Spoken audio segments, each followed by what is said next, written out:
Diagram below shows electrolysis of copper chloride. Both A and B are inactive electrodes. 4.1 says define the term electrolysis. Electrolysis is a process where it's a process where electrical energy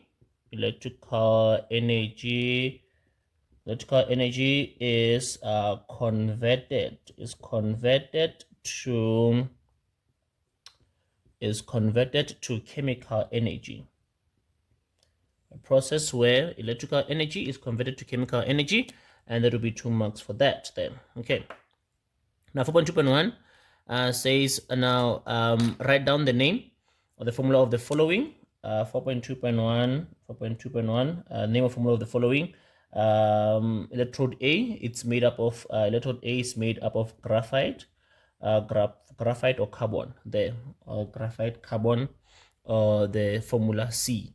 And then 4.2.2 electrode, again, they are made up of inactive graphite electrodes there, or carbon there.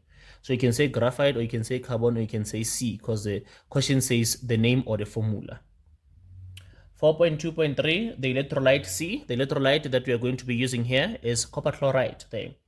So you can either say copper chloride, you can say copper chloride, or you can say CuCl2 there, copper chloride. And very, very important there that it is copper 2 chloride there. All right, and then now says there, what energy conversion takes place in the cell? 4.3 says what energy conversion takes place in the cell. This is a cell that converts electrical energy. Electrical energy is converted to chemical energy. Electrical energy is converted to chemical energy. There's the energy conversion in an electrolytic cell there. What is observed at the following electrodes there? Okay, now I think it's time for that little bit of a breakdown of this cell, so you can see. So let's have here that beaker. We have that beaker, so we have copper chloride there. It must break into copper cation and chloride anions there. Copper cations and chloride anions. So we have that electrode B, and then electrode A. Electrode B is connected to the negative terminal of the battery, so it's going to be negative. And then electrode A is connected to the positive terminal, so it's going to be positive there. So what happens here? What happens is that let's start on the negative terminal here, on the negative electrode.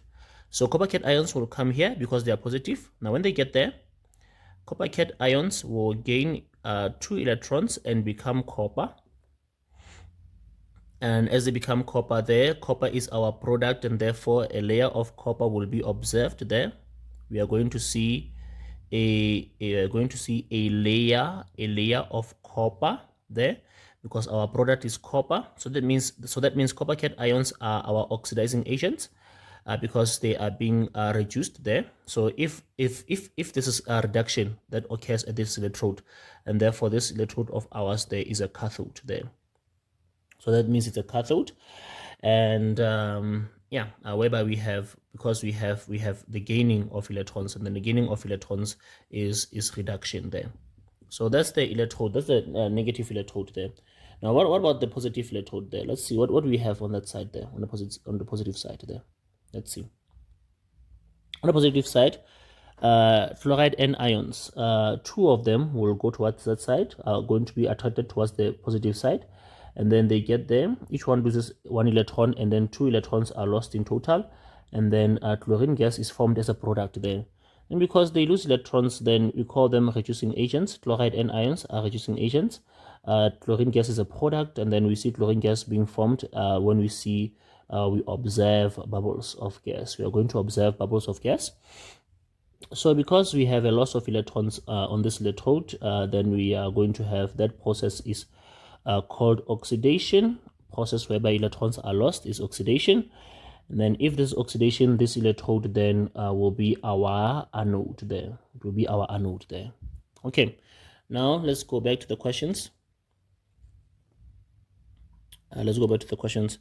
Now the question is now 4.4.1. Let's write it over here. 4.4.1 says, what is observed at the following electrode? At electrode A, what are we going to observe? We are going to see bubbles. As chlorine gas is formed, we are going to observe bubbles. 4.4.2, what is observed at B? We are going to observe a layer of copper, as copper is being formed there as our product there.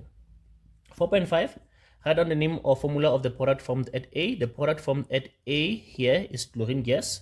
So you can just write down chlorine gas or just write down Cl2 because it's name or formula.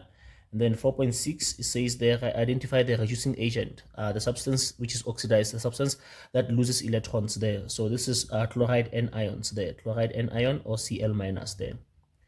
All right, 4.7.1 says write down the half reaction that occurs at the anode. See there. Let's do that there.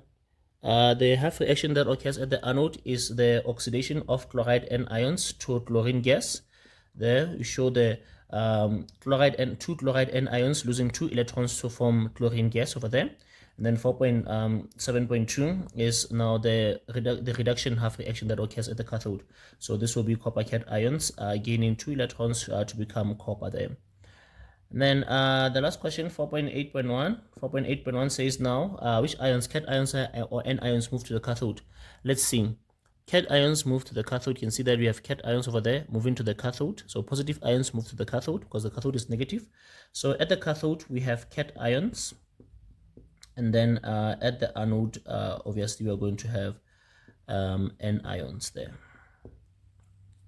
Okay, so we have 1, 2, 3, 4, 5, 6, 7, 8, 9, 10.